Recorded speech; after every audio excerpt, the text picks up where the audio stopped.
Hujavamiwa na jambo jingine lolote zaidi ya kuvamiwa na ugonjwa. Kwa hivyo dawa ya ugonjwa ni tiba, na tiba haijitoi yenyewe, inatolewa na daktari. Kwa hivyo daktari lazima kwa wakati huu katika hivi vita awe atapawa kipaumbele. It is now a game of wait and see who will blink first as patients continue to grapple with access to healthcare in the wake of industrial strife. Caroline Kamar reporting for Channel 1 Weekend. Well, now, of course, the doctors calling for better working conditions as well as PPEs as they, of course, continue helping curb the COVID-19 cases here in Kenya. And now on to a related story. Wycliffe Alubasa, a nurse who succumbed to COVID-19, has been laid to rest at Shikangania area of Kakamega County. His family and colleagues have termed him as a man who was dedicated to caring for his patients as well as his family. Alubasa was laid to rest on a day that 4 more people succumbed to COVID-19 complications. Emotions ran high at Shikagania village in Kakamega County as family, friends and colleagues of Wycliffe Alubasa gathered to pay their final respects to the late nurse. Alubasa, who was eulogized as a dedicated caregiver, is among the frontline workers to succumb to the contagion. Ananisikia, naamini hivyo kwamba ninasema asante. Nilifikiria kwamba kutoka katika chupa langu nina watoto 2 pekee, lakini nataka kusema asante kwa sana kwa zawadi ambazo ameniwachia, zawadi za watoto. He was so passionate about his patients, and kama kuna muuguzi najua amefanya kazi ya outreaches kusaidia wagonjwa, ni huyu ambaye tumezika hii leo. 9 months ago, Kenya announced its first case of COVID-19. Since then, 1,633 people have lost their lives to the deadly disease, among them healthcare workers. The Ministry of Health on Saturday announced that the number of samples tested so far has surpassed the 1 million mark.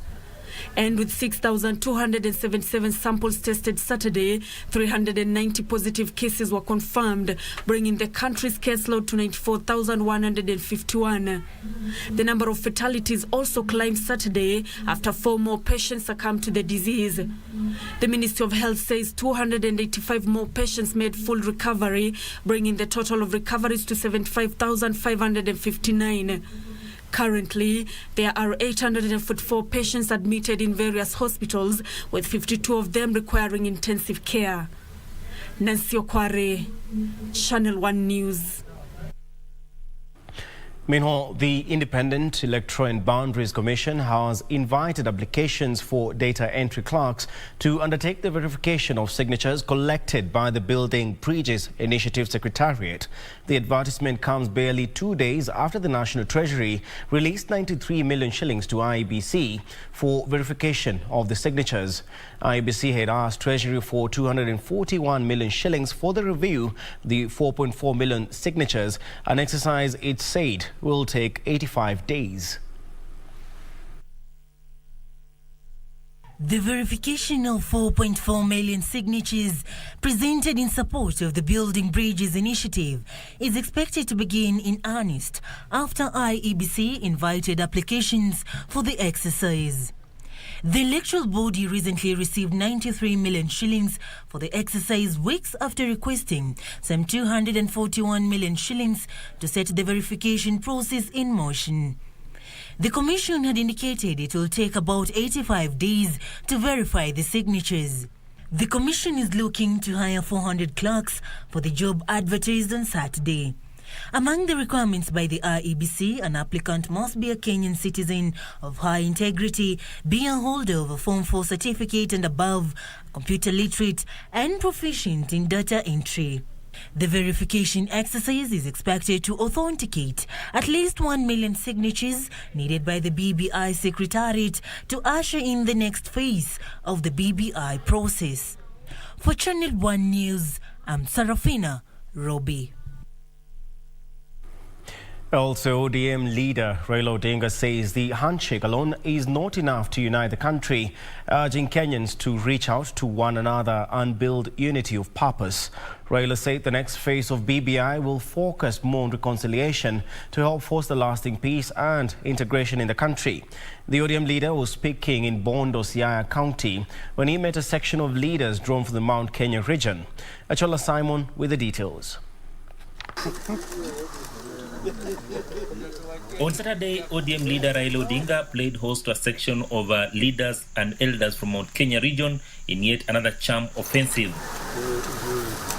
But I want to thank this particular delegation because it constitutes of men and women who have seen this country go through a transformation, challenges, and I've lived to see what is happening in the country at the moment. The meeting coming just a day after his brother Buru Odinga led another delegation to meet elders in Nyeri County. Odinga using the Saturday meeting to call for unity of purpose and brotherhood amongst Kenyans. The spirit is unity, bringing the people together, unity in our diversity as a people, to create one people, one nation. That is when we can be able to realize the aspirations and the dreams of our forefathers. Because we shouldn't care where you come from, as long as you are a Kenyan citizen. If you have got good ideas and you can lead us properly and all that, that's what we are interested in. Raila emphasized the need for Kenyan communities to foster peaceful coexistence as envisioned in the Building Bridges initiative. The ODM leader said that the handshake alone was not enough to unite the country, and as such, all Kenyans must reach out to one another with a view of building long-lasting social bond. Two people can just go there and shake hands, but that does not unite the people. You have to facilitate integration, connections and communication between the different parts of our country. Odinga was gifted some traditional medicinal herbs to aid the healing of a surgery he underwent mid this year. Achola Simon reporting for Channel 1 Weekend from Siaya County.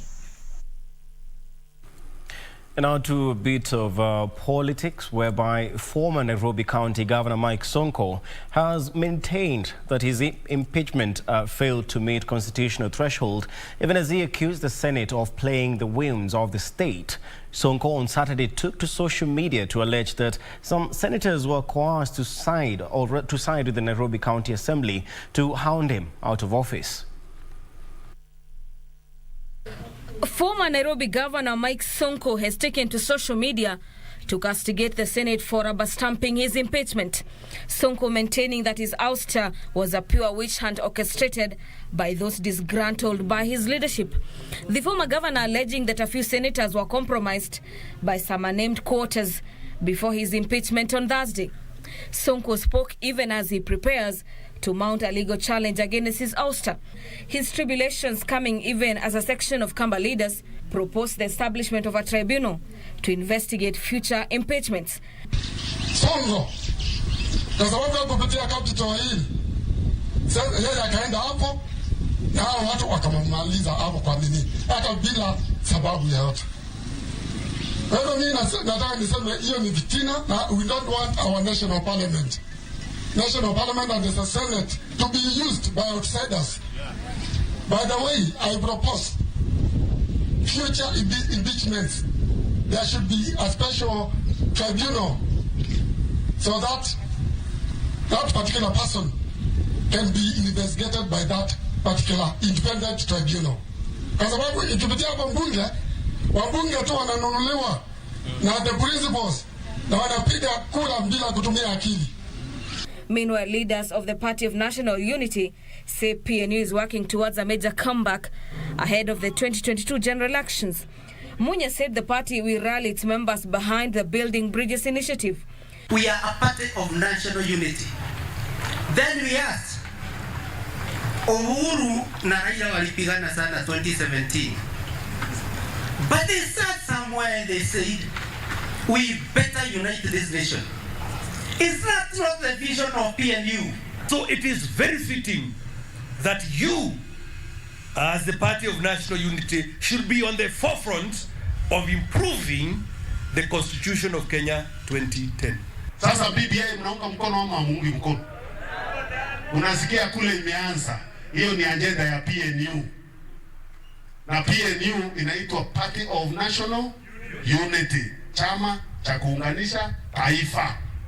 Agenda ya kuunganisha taifa hapo sisi tuko hapo.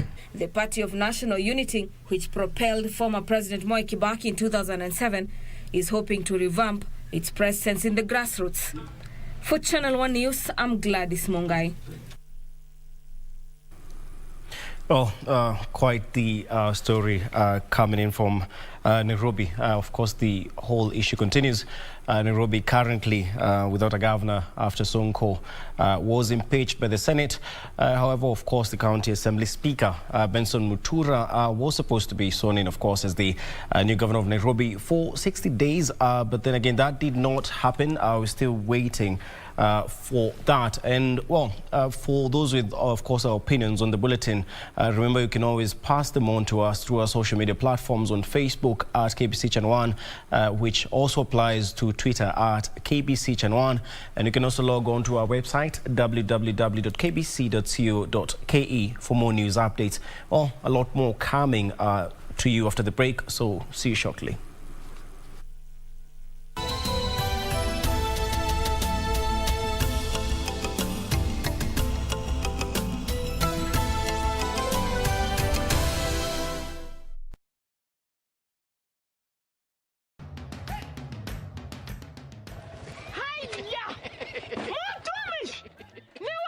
Ni mimi. Ulitoa pikipiki? Mulitani sitaomoka. Ni yako. Hii nduti ni yangu. Niliwahi pale Quickbit. Quickbit? Quickbit imekuja kusaidia wananchi kama sisi.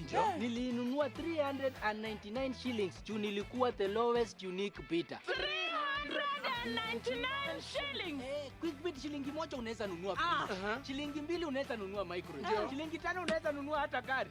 So tupeleke huko hata mtu aende huko. Jiunga na Quickbit ni rahisi. Enda kwenye M-Pesa, bonyeza paybill kisha weka business number 4032353. Kwenye account weka kodi ya bidhaa unayotaka na bidi yako ya chini zaidi. Kwa mfano TV 16. Kisha weka shilingi 20 tu kama idadi yako.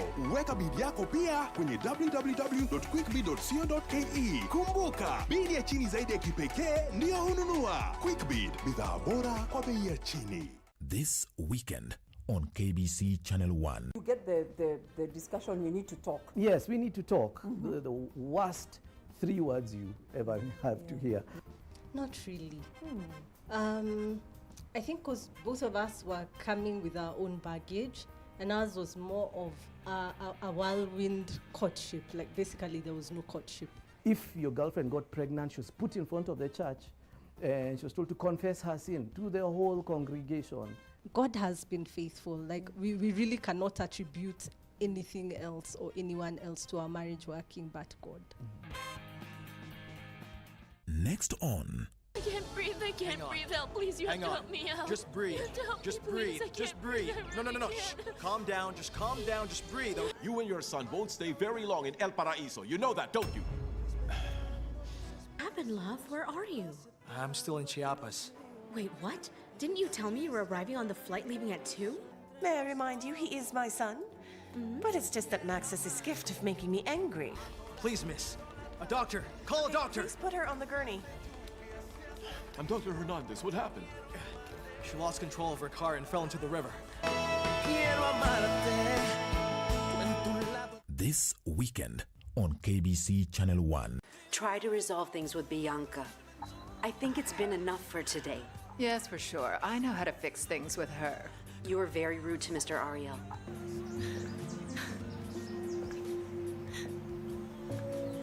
What's wrong? Miss Flavia, what I'm trying to say is that I want to marry Bianca.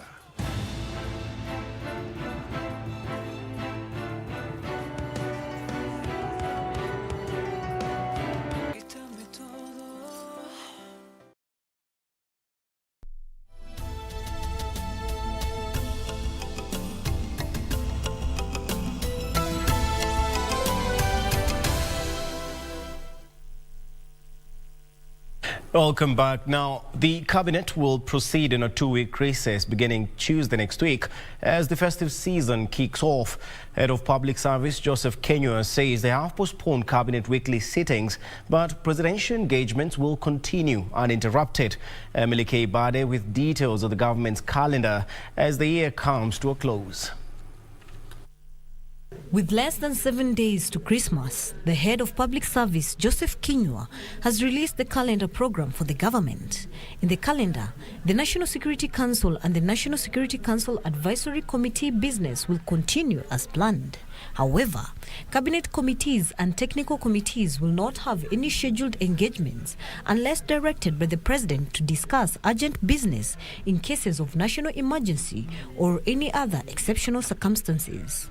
The directive means that members of the cabinet, excluding those who are members of the National Security Council and National Emergency Response Committee on Coronavirus, will be allowed to take leave from office subject to the prior approval of the President. KENYAN added that the delivery of government services will continue uninterrupted. And as they proceed on recess, the 2021 cabinet calendar and agenda shall anchor Kenya's COVID-19 recovery efforts by spearheading recovery and resurgence strategies. The recess, which commences on the 22nd of December, will end on the 3rd of January 2021, ahead of the reopening of schools on the 4th of January. For Channel 1 News, I am Emily K. Bade. Also, 4 people died on the spot while others sustained injuries following a road accident along the Kericho-Nakuru highway. The accident occurred after the 2 vehicles collided head-on. Meanwhile, Kisii Central Sub-County OCPD Simon Gadbara Daso collapsed and died in his car. He is reported to have been on his way to hospital for a review. The late OCPD is reported to have left the station and entered his vehicle intending to go to hospital. He is reported to have called his driver to take him to hospital after his condition failed to improve following a hospital visit a few days ago. His driver arrived to take him to hospital only to find him dead. Made a distress call. He made a distress call to his driver, telling him that he was not able to drive his car. So he called him to go and take him to hospital. According to the driver, when he went there, he found the officer at the cabin of his vehicle, at the steering, behind the steering wheel. And according to him, he was not breathing. So we called in the doctor, who confirmed that the OCPD and died. Kisii County Police Commander Jabel Munene says they are awaiting a post-mortem report to establish the cause of his death. And samples have been taken so that we may ascertain the cause of death. And possibly by tomorrow evening, according to the doctors, we will be having the results. And from there, we will know the way forward. His body has been taken to Kisii Teaching and Referral Hospital mortuary. Meanwhile, these were the scenes in Ringa area along Kericho-Nakuru highway. A Toyota Probox is reported to have rammed head-on with the Nissan X-Trail, leaving 4 people dead. Kericho County Police Commander Silas Geshunge said the 4 who were in the Probox, including the driver, died on the spot while others sustained serious injuries and were rushed to various hospitals in Kericho and Londiani. As a result of that impact, 4 people in the Probox lost their lives. And the driver of the X-Trail, we don't know where he went to because after the accident he was not found at the father. Several people in those vehicles, and they have gone to various hospitals. Eric Rotich, an eyewitness, says among those who died were an expectant mother, a tout working at Kedoa, and a student of Kedoa Girls who was heading home after closing school. Mmoja wao alikuwa mama mjamzito ameaga.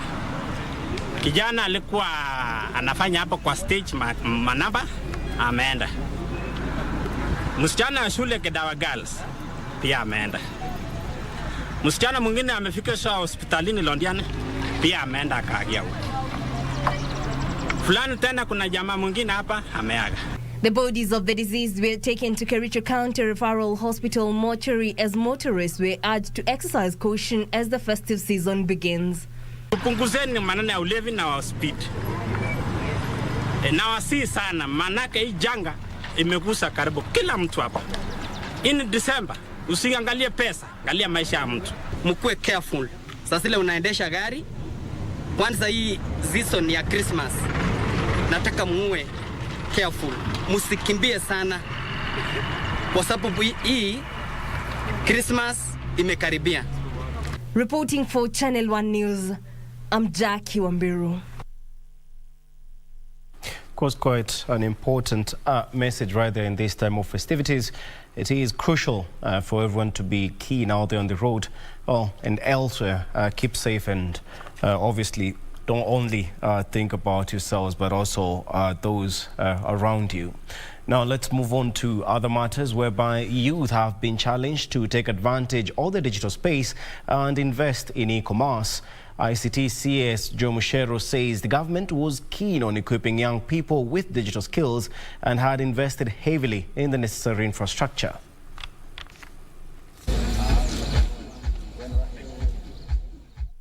Information, Communications and Technology Cabinet Secretary Joe Mushero was in Nyeri for the graduation of over 100 youths who were trained on digital literacy by the ministry and Huawei. It is here that Mushero called on youth to work together and form cooperatives as well as take advantage of the digital space to create employment. The young people, come together, create even a tech chama so that you can be able also to start building your own e-commerce businesses.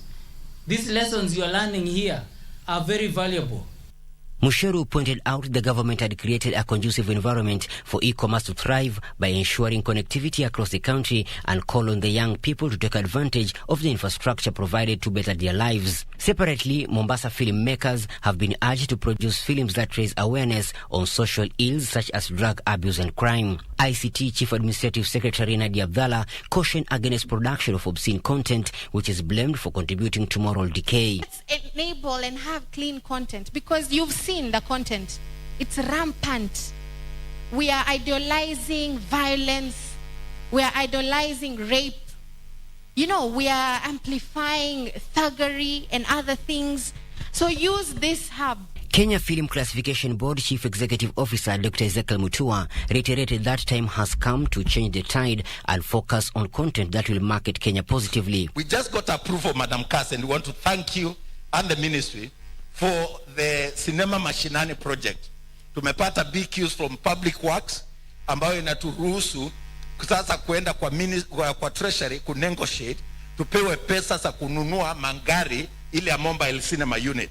Mungu akitusaidia, Madam Chair, during your time tuwanunulieni one of the mobile cinema units iwe inakaa hapa ambayo itakuwa inasambaza sanaa kama zile Malanga 001 na wale wasanii wengine, munapeleka sinema mashinani. The duo made the remarks when they handed over 100 chairs, smart TVs and mats to help the youth projects in Mombasa. Reporting for Channel 1 News from Mombasa County, I'm Michael Mondiga. Now, the Constitution of Kenya Amendment Bill 2020 is proposing the establishment of a ward development fund to promote growth within the ward. Clause 54 of the bill proposes to insert a new Article 207A to the current Constitution to establish the fund, which shall receive at least 5% of all the county government's revenue.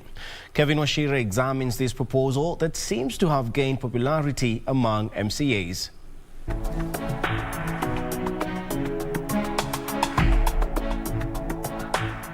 The push and pull by MCAs, who have often been accused by governors of blackmail over funds, appears to have been half solved in a proposal contained in the Constitution of Kenya Amendment Bill 2020 that seeks to finance ward development.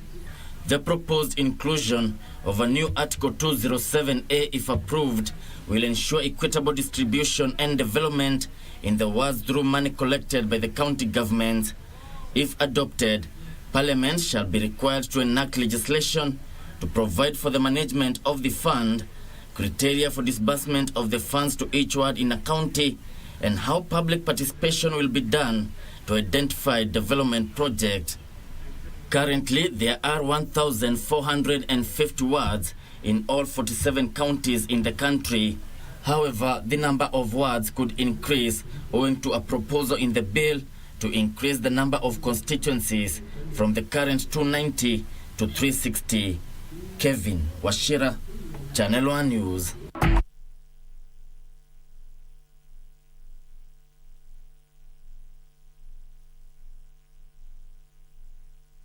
Oh, thank you very much, Kevin Washira, for that informative piece.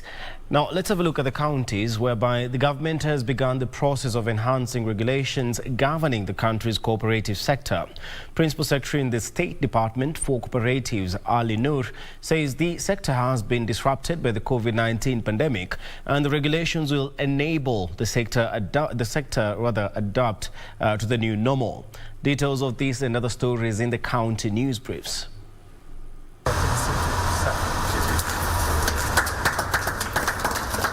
Speaking during the opening of Kimitsu SACCO front services in Nairobi, Ali Noor said the SACCO subsector was inspired by the adverse effects of the pandemic and that had necessitated regulations that will ensure the sector keeps up the law. Part of the new regulations alluded is mainstreaming of digital processes as well as online meetings for the sector. So we're looking at the economies of scale, and in that roadmap we intend to encourage societies, particularly those that are in the same sector and near geographical location, to be able to merge so that they are more viable and they're able to enjoy economies of the scale. Elsewhere, police are investigating a break into the house of Magarini Member of Parliament Michael Kingi. The unknown number of thugs is reported to have made away with household goods and other personal valuables in Serena area of Malindi town. Mimi niliacha hii apartment kwa hakuna mtu anakaa pale kwa sababu familia yangu haikai mahali pale. Lakini hakuna wakati hata kulikuwa na wizi. Yote nitaachia polisi ili kama ni kuhoji majirani ama mtu yote ni wakati gani waliingia pale hatuwezi jua, lakini polisi I think venye wamechukua hiyo hatua watajua ukweli uko wapi. And the road connecting Kakamega to Bungoma through Navakholo is set to be completed in 1 year. The road is expected to ease movement of people and commodities between the two counties. Sasa barabara hii inapokuja haikuji kwamba ng'ombe silale kwa barabara, inakuja watu walime wafanye bidii, watoke kwa mambo ya pombe, vijana waache kusema tunangoja kazi. Kazi iko wapi? Kazi iko kwa shamba. Siku hizi ofisi haina kazi, mulime vitu, vyakula, miwa, mahindi, itembee kwa barabara. Contractor asichukue muda mrefu tena. Ametuambia muda wa mwaka moja atakuwa amemaliza hii section.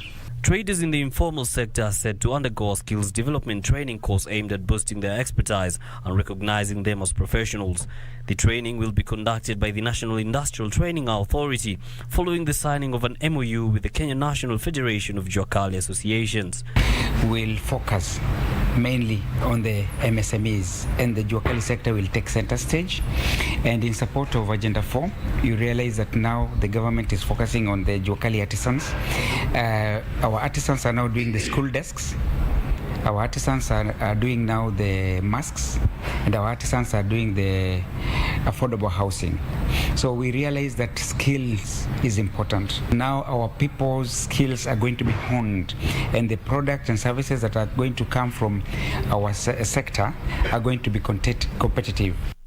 Elsewhere, the Kenya National Union of Teachers has urged its members to support the implementation of the Public Service Superannuation Scheme for civil servants, teachers and discipline services.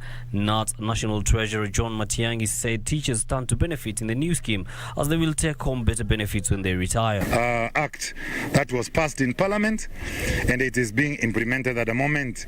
It will be working out that the employer will contribute 15% of the basic salary of the employee, and the employee will be contributing 7.5% of his or her basic salary towards the kitty. Finally, residents of Sokoke Ward in Ganze constituency have set up a 2.2 billion strategic plan aimed at spurring growth and curbing abject poverty in the region. We want to start a girls' school, and this school will be focusing on girls who got pregnant while they're in school.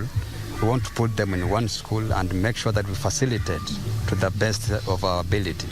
Pia tunasema hasa upande wa mawasiliano katika wodi yetu kuwe na zile boosters ama network iwe kila pahali.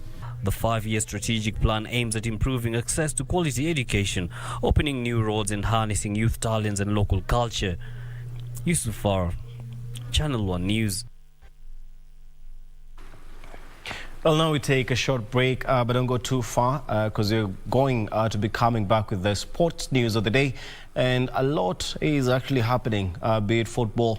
We also have international news. We have rugby and everything in store for you just shortly after the break. Always remember to look out for more news updates via our website www.kbc.co.ke. See you shortly.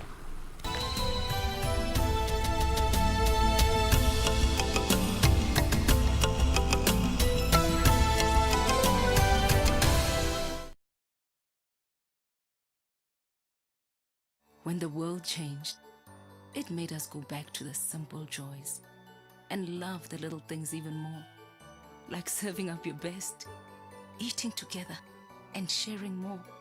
Now, we'll take nothing for granted and always remember to taste the simple joys.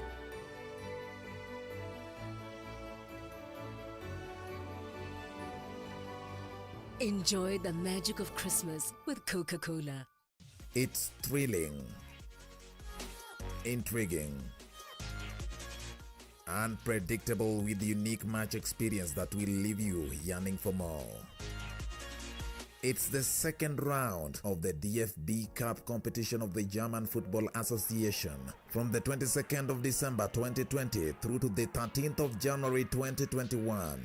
And it is happening live and exclusive on KBC Channel 1 as SV Elversberg takes on Mönchengladbach. Your holidays are bound to be exciting on board your true sports partner. Next on. I can't breathe, Help, please, you have to help me out. Just breathe. Just breathe. Just breathe. No. Shh. Calm down, just breathe. You and your son won't stay very long in El Paraíso. You know that, don't you? What happened, love? Where are you? I'm still in Chiapas. Wait, what? Didn't you tell me you were arriving on the flight leaving at 2? May I remind you, he is my son? But it's just that Max has his gift of making me angry. Please, miss. A doctor. Call a doctor. Please put her on the gurney. I'm Dr. Hernandez. What happened? She lost control of her car and fell into the river.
Welcome back. Now let's start off our sports segment with the Kenya Premier League, whereby former Kenya Premier League champions Ulinzi Stars were held to a barren draw by Wazito FC in an FKF Premier League match played at the Kasarani Stadium.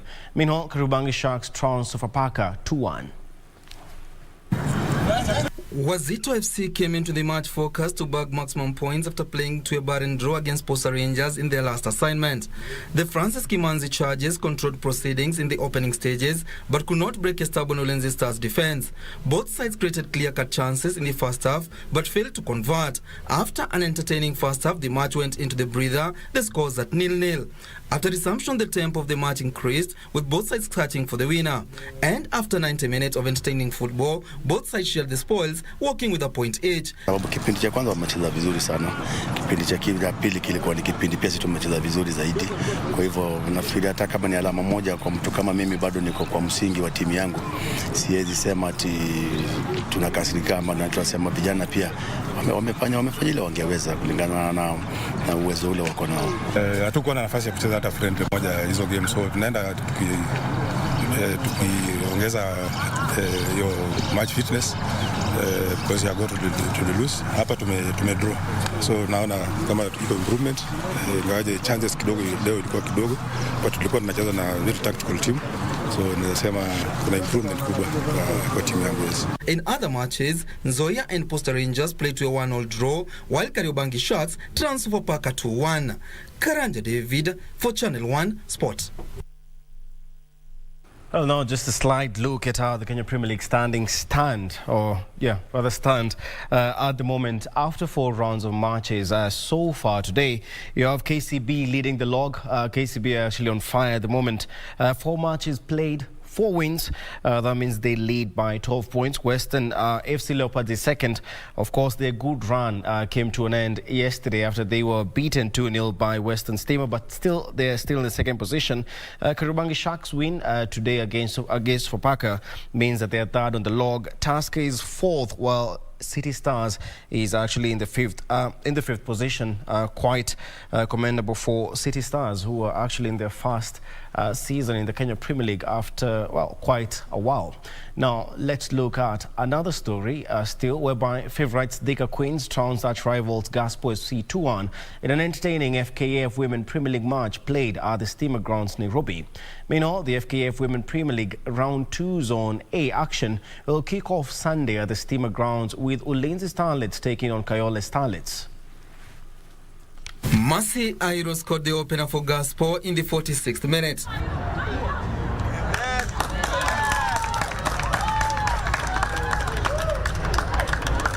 Winkit Kinyua scored Thika Queens equalizer in style in the 86th minute.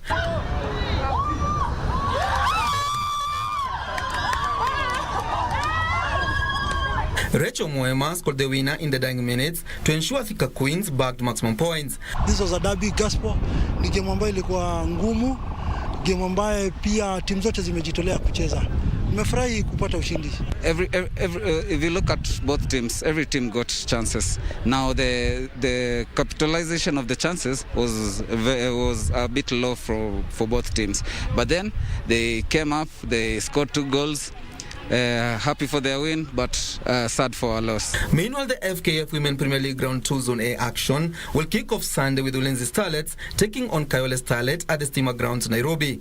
Ulinzi Starlets seeks to register its first win as Kayole Starlets started off the league with a clean slate and are aiming to maintain the tempo. In other matches, Mathare United Women will face Kibra Girls Soccer Academy, Seb Girls take on Vega Queens, while Kisumu All Starlets will host Oserian Ladies. Karanja David for Channel 1 Sport. Now, national women's soccer team Harambee Starlets has moved up 13 places in the latest FIFA rankings and now occupy position 124. This is a welcome boost for the David Ouma Chargers, who have a number of players applying, of course, their trade in foreign leagues. Kenya is the top-ranked East African nation ahead of neighbours Tanzania, who are placed 126 in the world rankings. Nigeria Super Falcons are top in the continent at position 37, while Cameroon occupy position 51.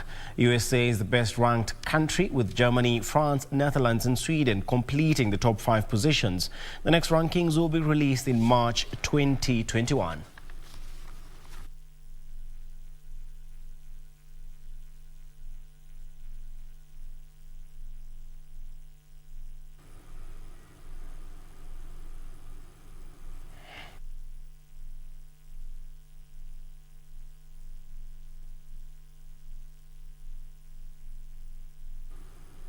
Now, let's have a look at international sports. And to start with, Los Angeles Lakers head coach Frank Vogel has praised his team's fitness levels ahead of the new NBA season as the NBA champions concluded their preseason with a 114-113 win against the Phoenix Suns.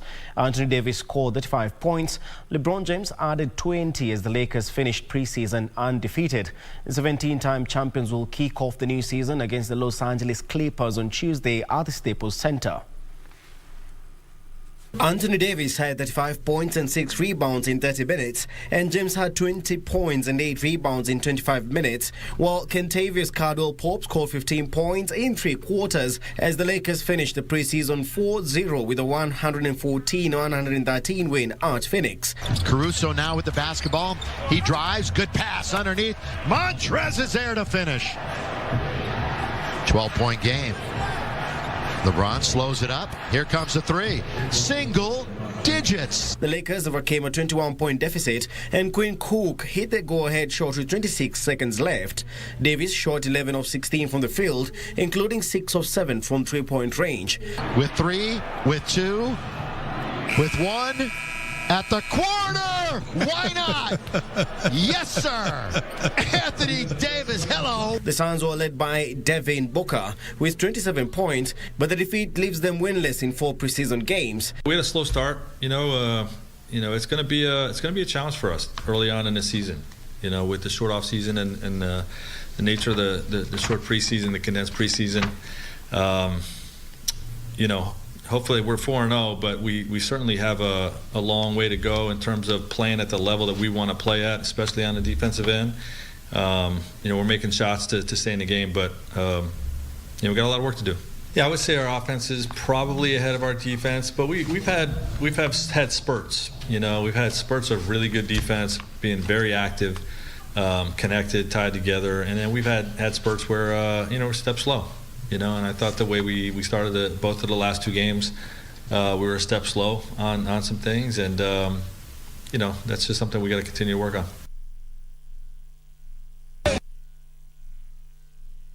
Well, of course, for the NBA fans, quite good news going into next week, whereby the season actually kicks off. That is the 2020-2021 season. Of course, a huge interruption because of COVID-19. And as the season kicks off on Tuesday, for the basketball fans, once again, former champions Golden State Warriors, of course, will be playing away to the Brooklyn Nets at the Barclays Center. And then again, you have Los Angeles Clippers versus the Lakers. On Wednesday, you have the Charlotte Hornets playing away to Cleveland Cavaliers. And New York Knicks, of course, will be away to Indiana Pacers. For all the updates, of course, remember to stay tuned in to Channel 1 subsequent sports bulletins.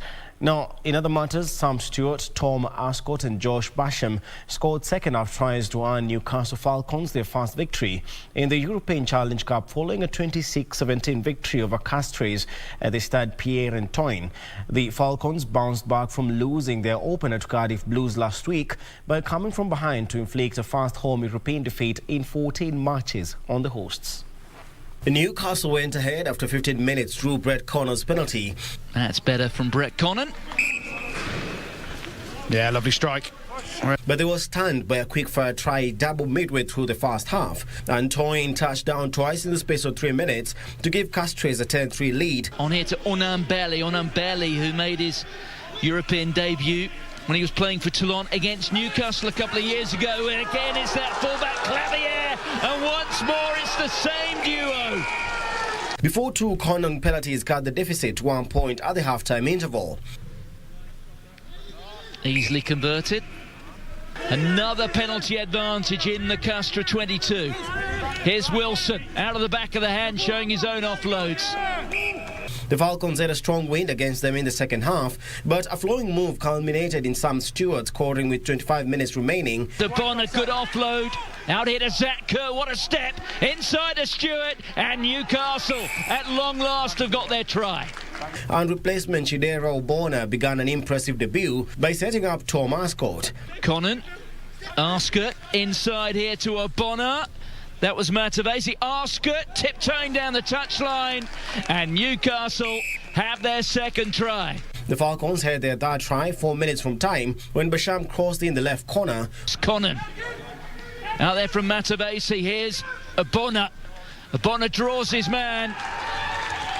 And Basham goes in, so that's a third try for Newcastle. Obona again with the key pass before Castres found a consolation through Vilimoni Botitu. Oh, and just jumping in there was Guillemin, and Guillemin onto Botitu. As Clavier feeds the ball outside. The kick in field. Well, there was the hit there, but the ball's gone loose. Matavesi fires it into the stand. That brings the final whistle. Team Red Bull driver Max Verstappen says he is relishing the thought of new teammate Sergio Perez pushing him hard next season, adding that he expects the Mexican to help Red Bull take the fight to Mercedes, with seven-time world champion Lewis Hamilton stating that the Silver Arrows rivals have just become stronger. Ex-Racing Point driver Perez has been drafted into Red Bull next year in place of Alex Albon.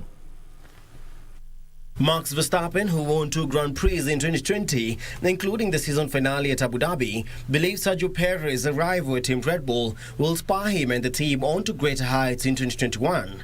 Having lost his drive at Aston Martin, formerly Racing Point, to Sebastian Vettel early in the year, it looked like Perez might have to spend 2021 on the sidelines, even after his spectacular maiden win in Sakhir, Bahrain. However, Red Bull have opted to snap up the services of the 30-year-old Mexican on an initial one-year deal as they bid to take the fight to Mercedes next year in machinery that will be largely similar to that used in 2020. A former Ferrari Academy driver, Perez's career has taken him from Sauber to McLaren to Force India Racing Point across 191 starts. The 4th place he achieved in this year's driver's standings represents his best ever placing and was achieved despite missing 2 races due to contracting COVID-19.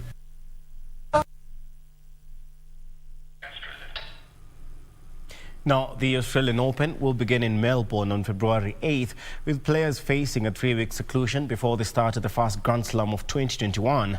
Tournament director Clive Tilley says, or rather has confirmed, that every player included has of course made a commitment to travel to Melbourne to play, but players must arrive in the country by mid-January in order to clear quarantine amid the ongoing coronavirus pandemic.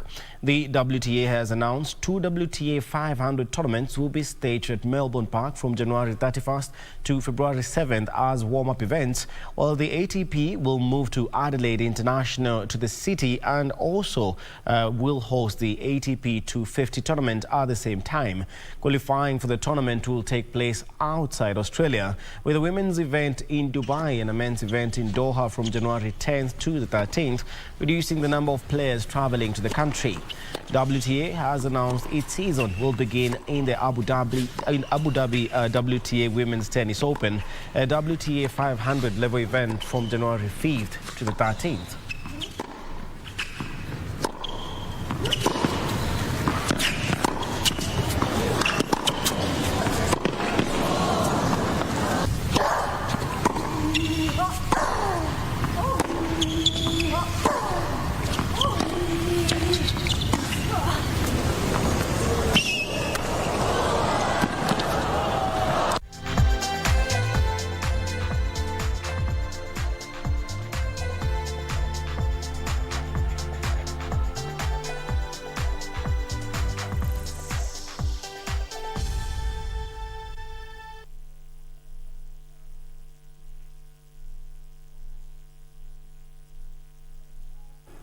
Now to football matters. Championship leaders Norwich marked Daniel Farke's 150th game in charge with a battling 2-0 victory over Cardiff to ensure they will be top of the standings at Christmas. Amy Buendia netted the first in the first half, while Todd Cantwell's 70th fine strike from outside the area was enough to guarantee Norwich all 3 points against a resilient Bluebirds and keep the Canaries on course for an immediate return to the English Premier League. Hoping that Norwich can change that swiftly, and indeed he does! Well, for all the encouragement for Cardiff in the early stages of the game, it's one of the league leaders, Starman, who strikes. Potentially into trouble, and they very well might be here with Pukki on the ball. Oh, stolen by Buendia. It was Paku who was caught out. Cantwell's over on the far side. It's Buendia. Buendia. Neatly done for Cantwell, and he's got a little bit of room here. takes full advantage of it. It's absolutely brilliant. Clever movement from Cantwell to find the space, and how about that? It's no secret that we want to go back to the Premier League. I think everyone loved it. Everyone has learned a lot from what happened last year, and I think it's really important for us to try and reach that. I think it's also very important not to get too carried away. We are only halfway through, and although we're in a fantastic position, things can change very quickly. So I think it's really important not to get too carried away and just keep playing how we're playing and looking forward to the next game. I think that's the best way to do it. 5 wins out of the last 6 games, but for that I think it was a pretty mature performance today. Scored 2 goals. We turned back to the dressing room with a clean sheet. We're also able to defend all their set pieces, so they're unbelievable strong side in terms of set pieces. Game management today was quite well. Yeah, if I want to criticize something, then perhaps that we could have been a bit more effective in using our chance, because we had so many chances in order to make our life a bit easier, because you never know. So if you're just 1-0 up or 2-0 up, yeah, then with one set piece they can even change a game. But apart from this, I think a pretty mature performance, and great what the lads have done in the last weeks. But yeah, we have to keep going.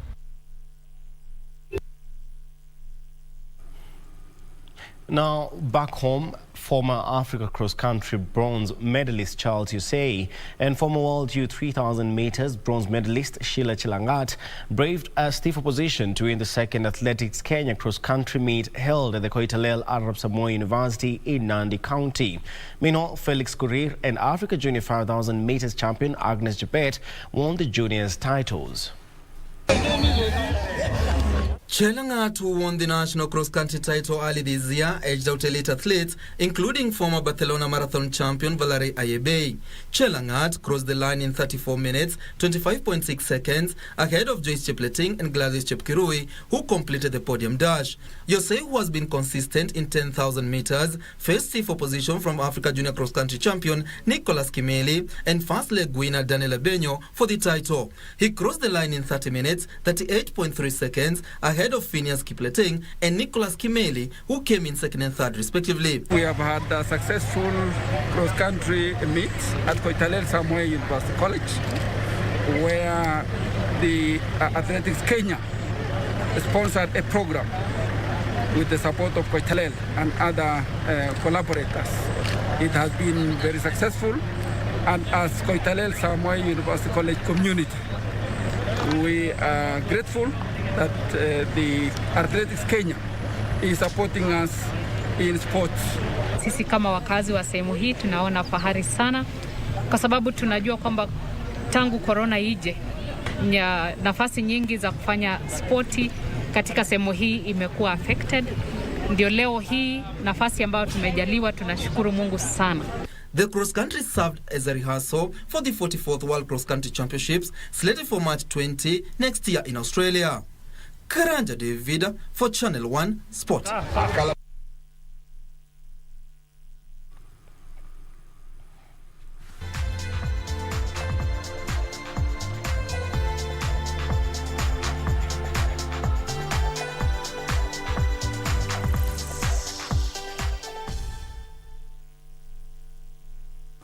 Well, of course, now that story brings us to the end of sports news as well as today's edition of Channel 1 Weekend. With me, Richard Munga. Our sign language interpreter has been Lucy Moura. But just before we go, just as an update, of course, few EPL matches being played today. Liverpool early on thrashing Crystal Palace 7-0.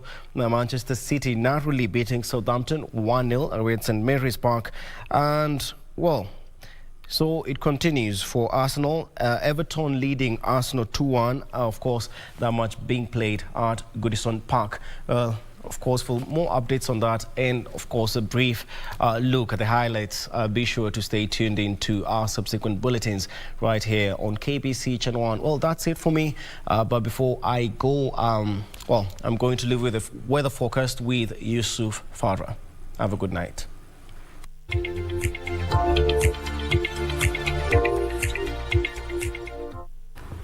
Tonight, rainfall is expected in areas of the coast region, and the same will be experienced in the Highlands West and the northeastern. Dry weather conditions dominate the rest of the country, with Kericho being the coldest. Temperatures are dropping over there to 11 degrees. Good evening.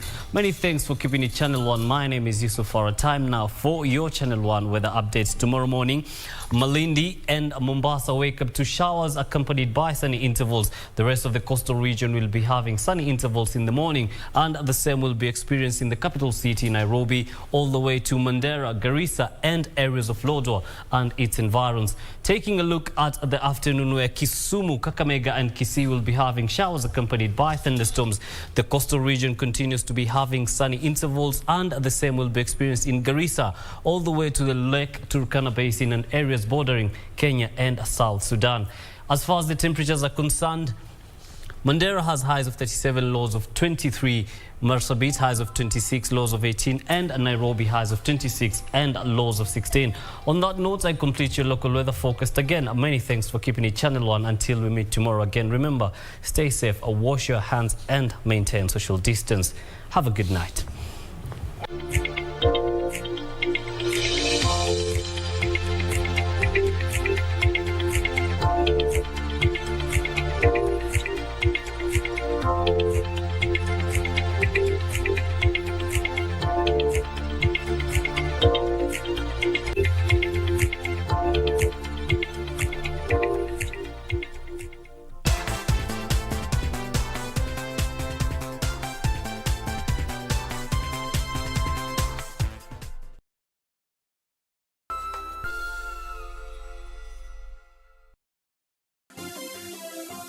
Vera Beauty College.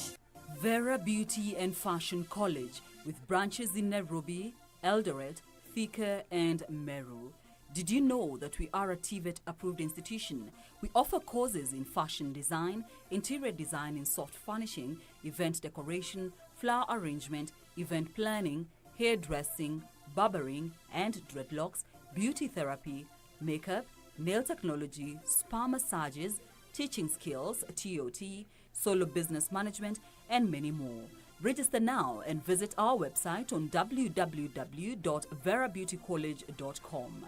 You can also call on 0725 923 550 Nairobi branch, 0728 087 689 Eldoret branch, 0722 22 7428 Thika branch, 0725 000 706 Meru branch. Vera Beauty and Fashion College, a TVET approved institution.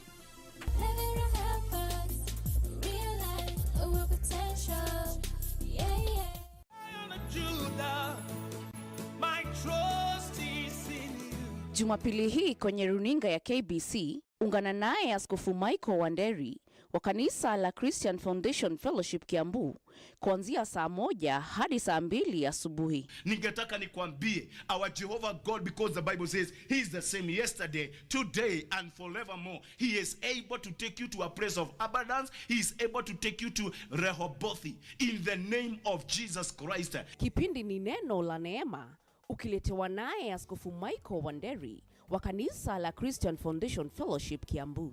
Usikose.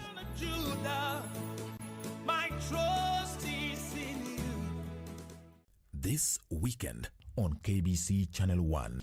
I was born in absolute poverty. It's difficult for my dad and my mom to make ends meet. Daily life was a struggle. My vision was to become a medical doctor. It was, you were at a crusade in Nigeria, and this man had been raised from the dead. Yes. And they called me in to watch it, and I'm like, wow, that God would move so powerfully in your ministries. What is it about your ministry that causes God to do incredible miracles? When they surrounded us, my son escaped, and they took my husband away.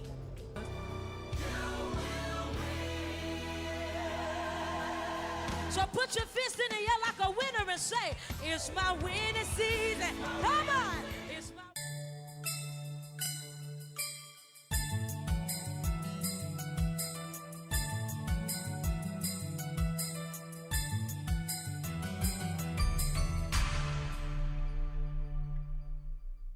It's thrilling, intriguing,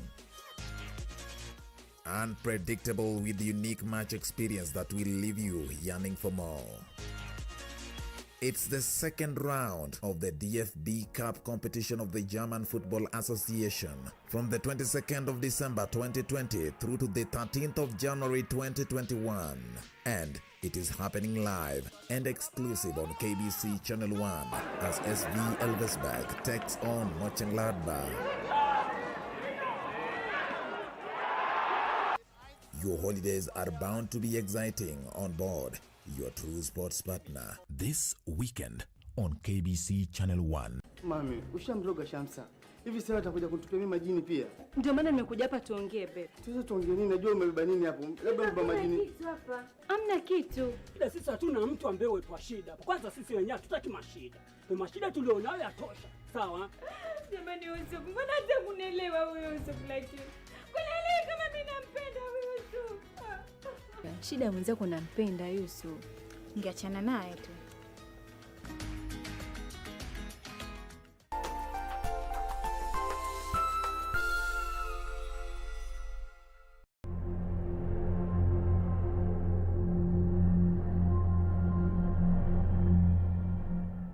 Bwana asifiwe. Nashukuru Mungu kwa sababu ya neema yake. Ninawasalimu wote katika jina la Yesu mahali mnatutazamia. Na nataka kuwakaribisha kwa sababu ya neno la Mungu. Majina yangu ni Pastor Ruth Wanjiku kutoka mahali pale Ndulele. Na nataka kushukuru Mungu kwa sababu ya kwa sababu ya siku hii ya leo. Neno la Mungu linasema kwenye kitabu cha Ezekieli 37 kuanzia mstari wa kwanza, na nitaenda kusoma. Na inasema hivi, nasoma kutoka kwa kitabu cha King James Version, na Biblia inasema hivi: And the hand of the Lord was upon me and carried me out of the spirit of the Lord and set me down in the midst of the valley which was full of dry bones, and caused me to pass by them around, and behold, there was very many in the open valley, and lo, they were very dry. And he said unto me, Son of man, can this bone live? And I answered and said, Lord, thou knowest. Bwana asifiwe sana. Nataka kusema ya kwamba kuna nguvu katika neno ambalo limetoka kwenye kinywa cha Bwana. Biblia inatuambia kwamba mtumishi wa Mungu Ezekieli akapitishwa mahali kuna bonde ambalo lilikuwa na mifupa mikavu, mifupa ambayo haikuwa na tumaini, mifupa ambayo haikuwa na uhai, mifupa ambayo haikuwa na chochote kile kinezaitika. Lakini neno la Bwana linasema ya kwamba Mungu akamwongoza Ezekieli aweze kutabiria yale mifupa. Na Biblia inasema kwa sababu neno la Bwana lilitoka kwa kinywa cha Bwana liko na nguvu, alipolichukua lile neno na akaanza kutabiri, Biblia inasema ya kwamba mifupa ile ikaanza kutafutana, na ukiendelea kusoma mahali pale utaona ya kwamba ikaanza kukua na uhai, ikaanza kupatana fupa na fupa, ikaanza kutafuta mishipa, na hata ikaanza kutafuta nyama na kutafuta kila kitu kukuifanya ikuwe uhai. Ni kwa sababu ya nini? Kwa sababu mwanadamu tunafanywa uhai na neno lile linatoka kwa kinywa cha Bwana. Ninashukuru Mungu kwa sababu siku za Yesu akiwa duniani alipitia majaribu, na Biblia inasema ya kwamba akaambiwa badilishe yale mawe iwe mkate, lakini alijibu hivi ya kwamba mwanadamu hataishi kwa mkate bali ataishi kwa kila neno litokalo kwa Bwana. Nataka kusema aje ya kwamba labda